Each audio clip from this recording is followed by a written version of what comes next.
3 मार्क्सला पेपरला विचारल्या जाणारी ही कृती की जी ग्रेमर पद्धतीवर आधारित आहे। आता ही कशी सोडवायची यावर डिटेल व्हिडिओ आपण बनवलेला आहे। जर तुम्ही तो पाहिला नसेल तर तो पाहून घ्या। आता पहा, दोन समीकरणं दिलेली आहेत। 3x - 2y = 3, 2x + y = 16। वरील समीकरणांच्या निश्चयकांच्या किमती काढायच्यात। मग d dx dy। आता d बरोबर काय असतो? a1 a2 b1 b2। मग a1 a2 काय येतं? 3 2 आणि b1 b2 - 2 1। मग हे सोडून घेऊयात। 3 × 1 3 साईडला करून घ्यायचं। इथं फक्त किमती टाकायच्यात। मध्ये चिन्ह वजा येणार। -2 × 2 -4। 3 वजा अधिक 3 + 4 किती येतं? 7। म्हणजेच इथं 7 आलं। ठीक आहे। नंतर dx = c1 c2 b1 b2। c1 c2 काय आहे? 3 16 आणि b1 b2 - 2 1। हे सोडून घ्या। 3 × 1 3 वजा 2 × 16। मग 3 × 7 वजा अधिक होणार। 16 दुने 32। 3 + 32 किती येतं? 35। म्हणजेच इथे आलेलं आहे 35। आता dy बरोबर काय असतो? a1 a2 म्हणजे 3 2 आणि c1 c2 म्हणजे 3 16।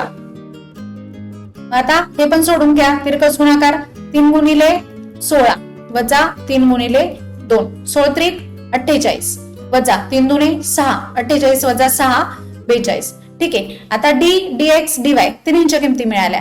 पहा, d जो असतो इथे काय करायचं? हे दोन्ही समीकरणं एका खाली एक लिहून घ्यायची। पहा, 3x - 2y = 3। नंतर 2x + y = 16 आणि d dx dy या तिन्हींच्या किमती कशा काढायच्या यासाठी एक सोपी ट्रिक आपण पाहिली आहे। र म न, पहिल्या कॉलमला र, म दुसरा कॉलम इथे 1 असणार आणि तिसरा कॉलम न। मग पहा, यामध्ये येतं d काढताना र म न म र न।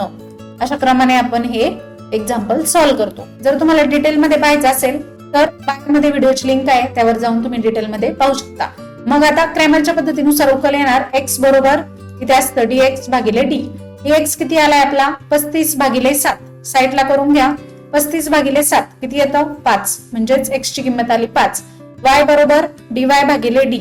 dy किती आहे? 42। 42/7 किती येतं? 7 42। म्हणजेच y ची किंमत आलेली आहे 6। म्हणजेच x, y बरोबर 5, 6 ही उकल आलेली आहे। आता ही उकल तुमची बरोबर आली की चूक ही कशी चेक करायची हे देखील आपण व्हिडिओमध्ये पाहिलंय।